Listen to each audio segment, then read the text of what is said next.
China and with Russia, and to come up with a coordinated effort to deal with this growing problem. The officials at the summit did talk about preventing the seeds of terror from taking root around the world. A digital caliphate must not flourish in the place of a physical one. Easier said than done. To many, it is clear that fighting terrorism will take a lot more than simply bombing targets overseas. And perhaps a lot more coordination between countries will be needed as well. The summit of what is called the Global Coalition to Counter ISIS included some 68 countries. The U.S. announced the coalition 3 years ago. Roughly half of the countries invited had merely a tangential role in actually fighting the terrorist group, countries like Panama or Luxembourg. Notably not invited was Russia, even though it has long been calling for joining forces against ISIS. The exclusion of some countries that are also fighting ISIS has raised the question about just how global the global coalition is. In Washington, I'm Ganesh Chekyan, RT. With Europe hit by a number of terror attacks in recent years, it's difficult to ignore the fact so many of them share striking similarities, as RT's Miguel Francis Santiago explains. It seems that terrorism in the EU isn't coming to an end, with the similarities between different attacks in different parts of Europe becoming ever more glaring.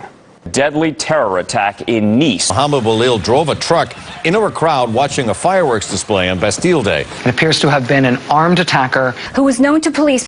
Chief suspect in the Berlin truck attack drove his truck into a crowded Christmas market. This man was already known to German police. Now considered armed and dangerous. A major terrorist attack here in central London. A car driving over Westminster Bridge plows into horrified pedestrians. Assailant was armed with a long knife. This is a man that was certainly known to authorities here. He was on the books.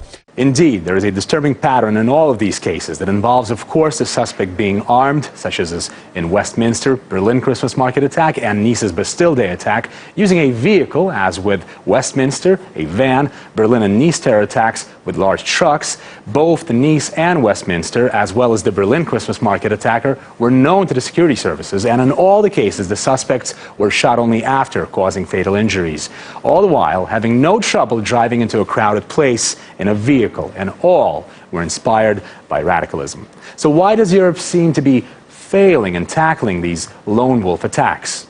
We really have to think in a holistic way, and we have to change our external policies first, and then secure our borders, and then clean our home. This is what has to be done accompanying those internal security measures. We have to stabilize also our neighboring countries, which have been destroyed by our military interventions.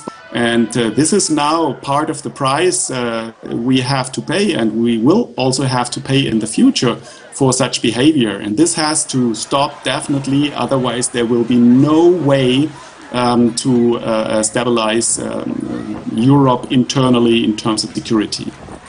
No matter how loud the EU speaks about the danger of terrorism, and no matter how fiercely it tries to fend off against it, there doesn't seem to be a viable solution at this time. The question is, will there ever be one? Miguel Francis Santiago, RT. Opposition groups take to the streets in Moscow and other major cities across Russia. After the break, we'll get the latest from the scene.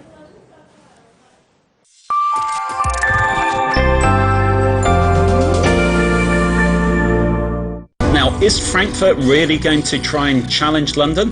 They may try and attract certain businesses. Same thing happened to a smaller extent before when the euro was set up, or the single market was set up in the early 90s.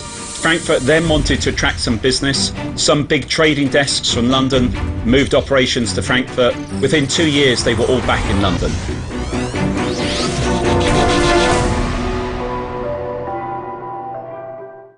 Here's what people have been saying about Redacted tonight. Give it to us. Redacted is full-on awesome. So good. The only show I go out of my way to watch every week. It really packs a punch. Lee Camp is the John Oliver of RT America. You do have the same accent. Hey, we are apparently better than boobs. Nothing's better than boobs. You see, people you've never heard of love Redacted tonight. The president of the World Bank, though, hates it. Yeah, well, he doesn't really have any taste. Seriously, he sent us an email.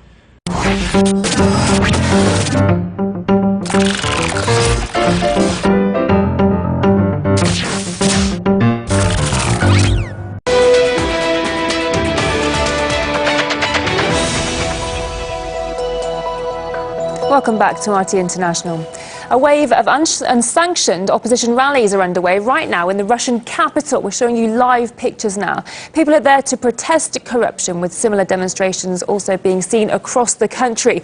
We can now cross live to our correspondent who's in central Moscow for us, Ilya Petrenko. Ilya, good to see you. Can you bring us up to speed with the developments, please?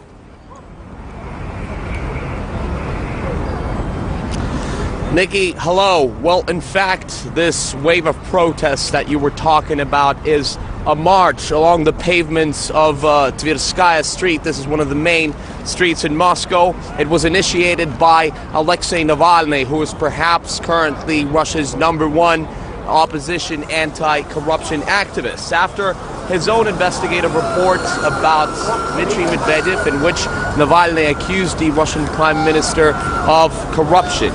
Alexei Navalny specifically wanted this protest to happen in downtown Moscow, but city authorities rejected that. And later, they suggested other venues, including one in a park. But Alexei Navalny called on everyone to come out and march in the city center. And this is what, in fact, is happening behind my shoulder right now, as you can see.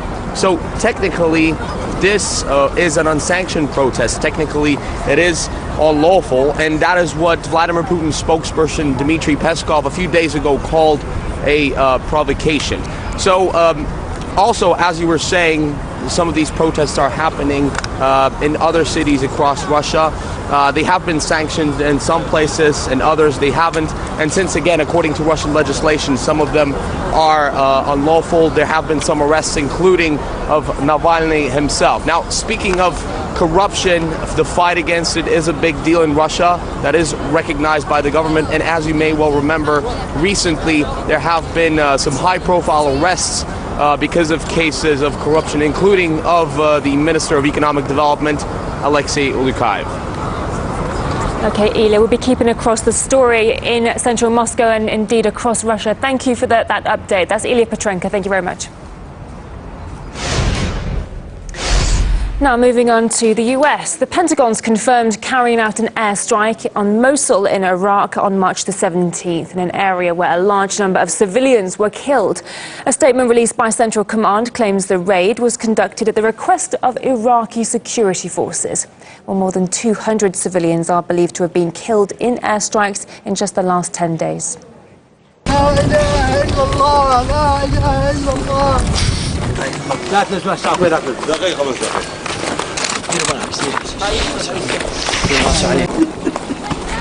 الجانب العراقي والجانب الامريكي الكل ياكدون انه معركه سهله، مما ادى الى ان الناس تطمئن، ما تترك بيوتها، ما تعرف راح يجري عليها هذا القصف.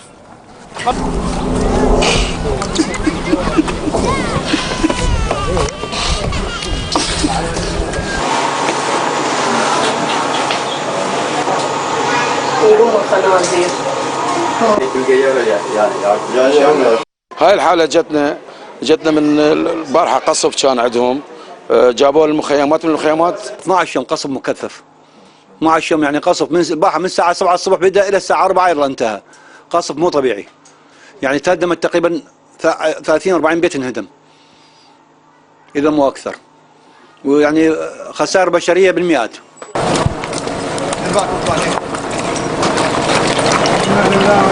يا الله تقولي الله يا ولد الله يا الله قولي الله قولي الله. المنزل يحتوي على أكثر من 140 جثة 140 جثة، أطفال، نساء، حيوانات، وتجينا الطيران. قصف الطيران واجعلنا دق ما مبطل أبد، يضرب يوقع، يشوف له جندي، يشوف له داعش فوق يهجم البيت هجم. هاي وين صايره؟ وين دايره عوائل كلها ترب. هاي دورة عب بوليسي ما دورة عب بوليسي.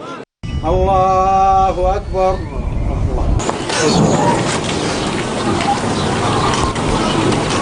أبين الشعور عندنا من هذا التحرير لو من الدواعش، يقول لي أظل عندنا شعور إذا كل شيء راح من عندنا، إذا أخوك وأبوك عاد يدفنوا بيدك، عوائل مدفونة جوا القاع أنقاذ ما حد يقدر يطلعها.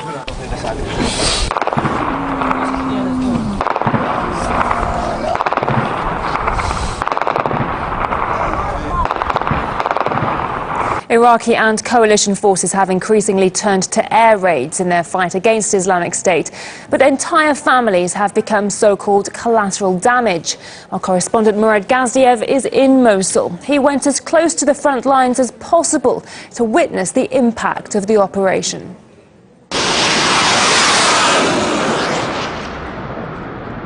They promised us a pinpoint-accurate bombing campaign. Only terrorists, they said, are targets. For all their talk of precision, I haven't yet seen a single house in Mosul untouched by fighting. I make sure not to give up a square meter without a fight, and the Iraqi army and the US-led coalition seem to make sure to not leave a square meter unscorched. Barely a kilometer from here, ISIS and Iraqi troops are fighting at the gates of the old city. Our escorts forbid us from going where we wanted, for security reasons, they said. But by strange coincidence, the streets they took us to showed a lot less damage than those in the distance, which had evidently been all but leveled by bombs. The US-led coalition has apparently been striking at important transport hubs here in Mosul, like this crossroads.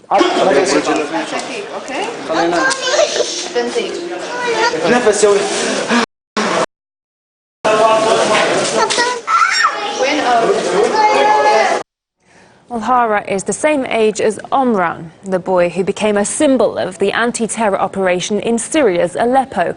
However, her story did not receive anywhere near the coverage in the mainstream media as Omran's. And what strikes me... Syrian government are launching an offensive. It's hell on earth. It's going to get worse. I'm Max Kaiser with more of my guide to financial survival. This is a hedge fund. It's a device used by professional scallywags to earn money. That's right. These hedge funds are completely non-accountable, and we're just adding more.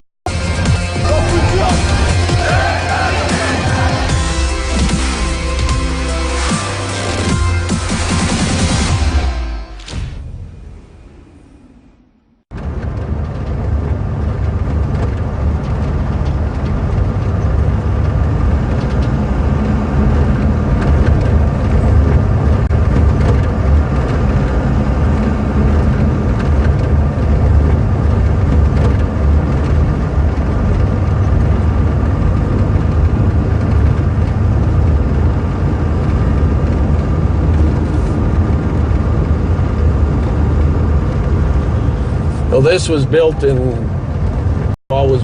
2006 by American Army. And then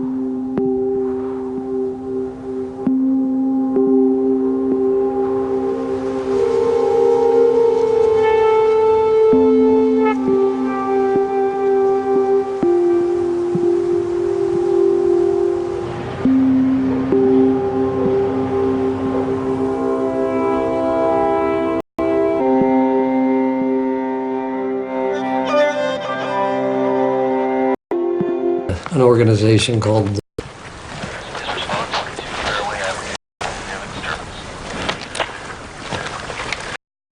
sign of. They pretty much have all the high mountains they have scouts sitting on. The violence is escalating because it's no man's land. Yep.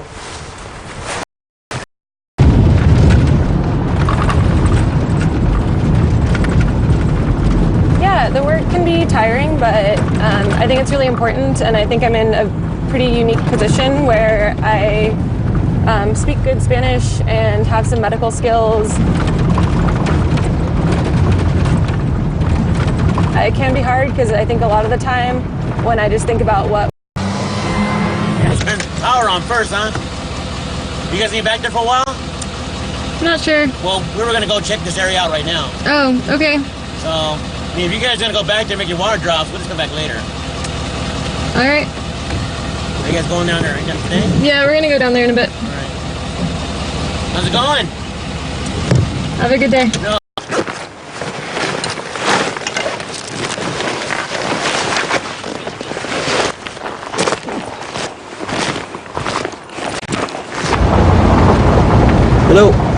is Tim with Arizona Border Recon down in Sassabee, giving you a heads up.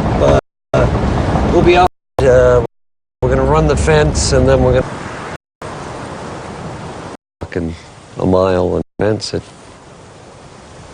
And the interesting thing about this, the Normandy, it's it's so rigid that when they go across washes, they don't go down in them, they go across, and you just walk underneath them.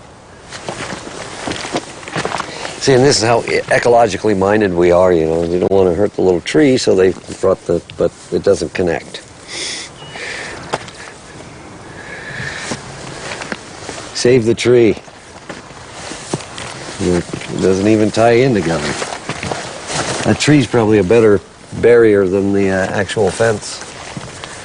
Here to the right of nation. Ever share it anywhere. It's completely, almost completely in because it's not allowed. You won't see.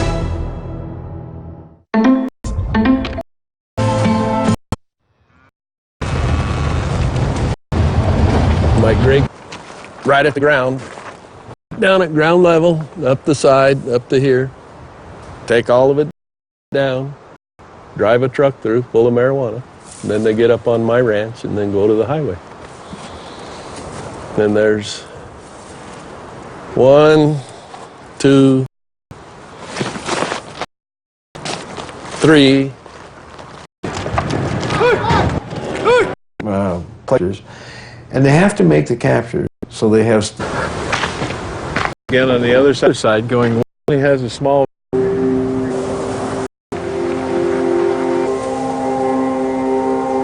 Think about it.